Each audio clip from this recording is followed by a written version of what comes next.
What will separate a girl from a woman is how she responds to pain. Story time. Corrie ten Boom was that middle-aged watchmaker living in the Netherlands during World War II. Her family was known to have an open door, and when the Jews started becoming persecuted, that was no exception. They started bringing Jews into their home and hiding them from authorities. They created an underground network to hide even more, and they ended up saving over hundreds of families' lives. But in this process, a neighbor betrayed them, and they were all taken to concentration camps. Corrie ten Boom and her sister were taken to one of the gnarliest concentration camps and did a lot of heroic acts in there. Led worship, Bible studies, were such a force of encouragement and hope. But one of the most traumatic things Corrie went through was during an afternoon of hard labor, her sister was falling behind and a guard came over and hit her sister in the head with a shovel. This incident sent her into a downward spiral and she ended up passing away. Fast forward, Corrie was miraculously released from the concentration camp. She decides to travel the world and sharing her testimony of forgiveness. Now she's at this event sharing her testimony and a man approaches her afterwards. And the man announced, "I was a Nazi, I worked in a concentration camp, and I've never had the opportunity to ask someone like you for forgiveness." And as Corrie is looking at this man, she realized it wasn't just any guard. This was the guard that killed her sister. Corrie is panicking. How can she forgive this man? And she's interrupted with an image of the cross. And she begins to think about Jesus's greatest act of forgiveness. And even though she couldn't muster up it all herself, she felt this strength from God and she reached out her hand, and she says as she shook his hand, she was overcome by this supernatural love and grace to forgive him. If you are a follower of Jesus, you will have the opportunity to pick your cross up and follow in his way of the unoffendable heart. We all know Karen. She can't glow up. Why? I'm convinced that Karen is the perfect picture of a woman who is just like me and you, but she let offense like muster and crystallize in her heart for 10, 20 years.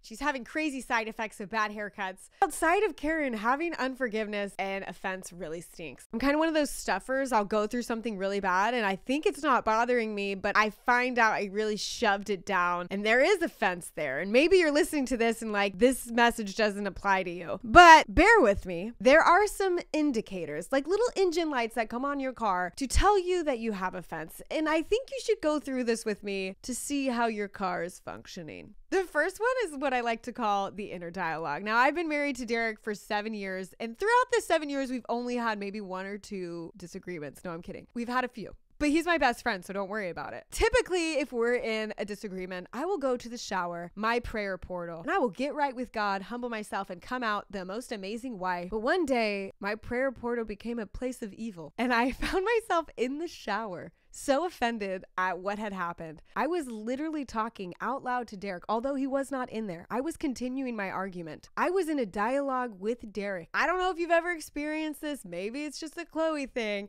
but you walk away from a circumstance and it really strikes you later. And you go into a full-on dialogue, debate in your head. You are absolutely confronting this person with a strength that you've never ever functioned in real life, but it is going down in your head and you are winning. And that person is being so deeply humbled. The inner dialogue is an indicator that we have offense. The second one is pretty self-explanatory. It's avoidance. We've all functioned in this in small ways, big ways. It can go from I'm just ignoring you to I will literally plan my whole day to make sure I do not run into that person that hurt me. I had a friend doing the circuit rider school. She was a student and I was like, hey, how's it going? She started going off about how she hated her house leader because her house leader would ask her to clean and she'd never cleaned really in her life before. And she was so mad at her house leader that for months on end, she would literally wait outside of her house until her house leader fell asleep so she wouldn't have to look at her face every day. And she did this for months. Another indicator, which is really when we start toe dipping into Karenitis, is we become really critical. We become extremely critical of the person that hurt us. We've got their breakthrough mapped out. We know where they need to grow. We all know the verse in Matthew 7. I do look at the speck of sawdust in your brother's eye and pay no attention to the plank in your own eye.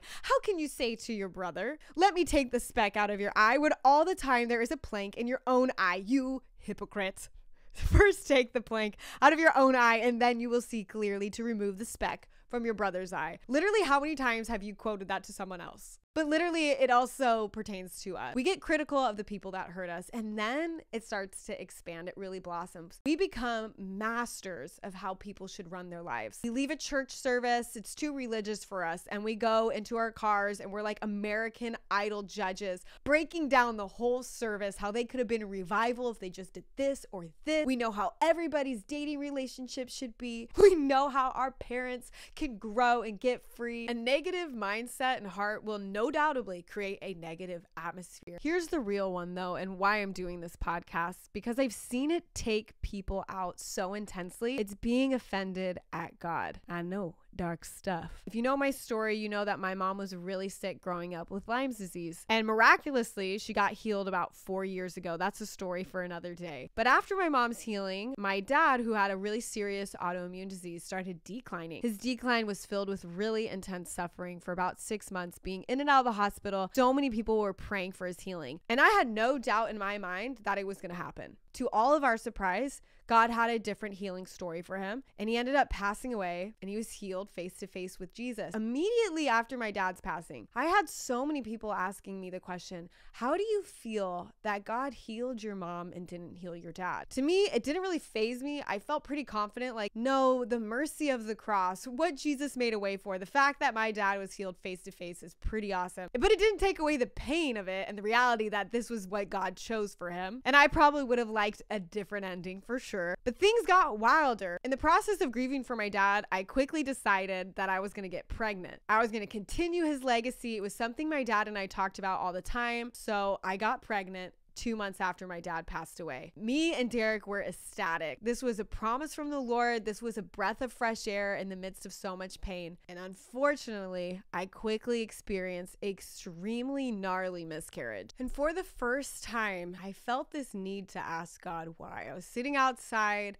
and I was like, man, I've really gone through it, God. Why add more? How could you do this to me? And in that moment, the enemy was taking ground and separating me from the only one that could help me in that time. And so many times I hear stories in this generation. Why would bad things happen to good people? Or why would a good God allow bad things? And that is a juicy podcast we should do. But there is suffering in this world. There was in the Bible. There's a verse, Matthew 11:6. Blessed is he who is not offended in me. Blessed, happy, favored is he who is not offended at me. The thing is, the enemy will try to get us to run away or shove down when Jesus has joy for us in the midst of suffering, in the midst of injustices, and we have to run to him. I'm sharing this vulnerably today because I feel it's an attack over our generation, and you might have your own story, maybe small injustices or maybe huge injustices. You might have felt that very attack where you feel that wedge between you and God, a little bit of offense maybe bubbled up,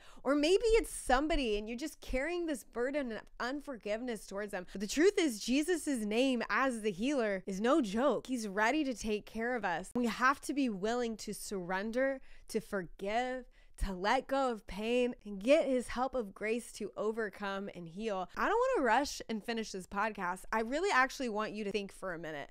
Is there somebody you need to release? Is there some instance that you need Jesus to come and heal? Maybe you need to call a buddy today and let them know what's happened to you and just pray with somebody. I want to sit here as a testimony and say, no matter what you've gone through, there can be joy in Jesus, healing in Jesus. If you feel totally overwhelmed and don't know what to do, shoot me a DM. I will pray with you. And I conclude with sending you massive big love. I love you guys, and I will see you next week. Bye.